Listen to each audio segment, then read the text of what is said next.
আপনারা দেখেছেন যে পাকিস্তানের বিরুদ্ধে যখন জবাবি হামলা হয়েছে 7 মে থেকে যা শুরু হয়েছে, সেই দিন থেকে টিভির পর্দায় ভারতবর্ষের সব মানুষের কাছে পরিচিত হয়ে গেছে দুটো মহিলা। একজনের নাম সোফিয়া কুরেশি, আর একজনের ভৌমিকা সিং। আজকে মহারাষ্ট্র এই মধ্যপ্রদেশে একজন বিজেপি সরকারের মন্ত্রী,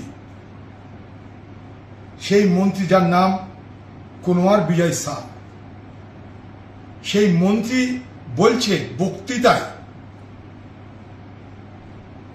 যে সোফিয়া কুরেশি সে এক প্রকৃত অর্থে তারা একজন সন্ত্রাসবাদী, তারা সন্ত্রাসবাদীদের লোক। যেমন সন্ত্রাসবাদী হয় সে সন্ত্রাসবাদীদের বোন।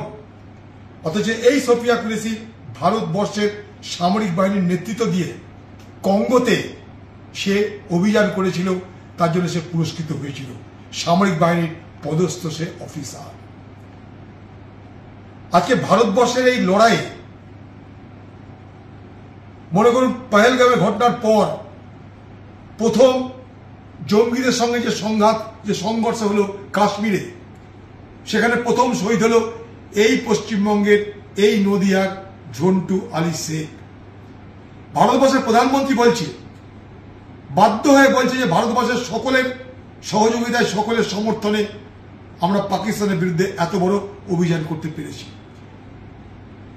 তা যদি সত্য হয় তাহলে বিজেপি পার্টির মধ্যপ্রদেশ সরকারের মন্ত্রী বিজয় শাহ, যে সোফিয়া কুরেশির মতন একজন তেজি দীপ্তিমান যোদ্ধা, যে ভারতবর্ষের সামরিক বাহিনীর একজন পদস্থ অফিসার, তার বিরুদ্ধে এই ধরনের অপমানজনক কথা কি করে বলতে পারে? যে দেশকে রক্ষা করার জন্য যারা প্রাণ দিতে যায় তাদেরকে সন্ত্রাসবাদী সাজায় এই বিজেপি সরকারের মন্ত্রী, অথচ তার বিরুদ্ধে এখনো কোনো ব্যবস্থা হয় না কেন? এটা আমাদের প্রশ্ন। আজকে সিডাব্লিউসির মিটিংয়েও আমরা এই ঘটনার তীব্র নিন্দা করে প্রস্তাব নিয়েছি। তাই স্বাভাবিকভাবে আমরা চাই এই বিজয় শাহর মতন, কুনওয়ার বিজয় শাহের মতন মধ্যপ্রদেশের বিজেপি পার্টির যিনি মন্ত্রী, তাকে এক্ষুনি তার পদ থেকে বরখাস্ত করা হোক এবং তাদের পক্ষ থেকে সোফিয়া কুরেশির কাছে ক্ষমা চেয়ে নেওয়া হোক।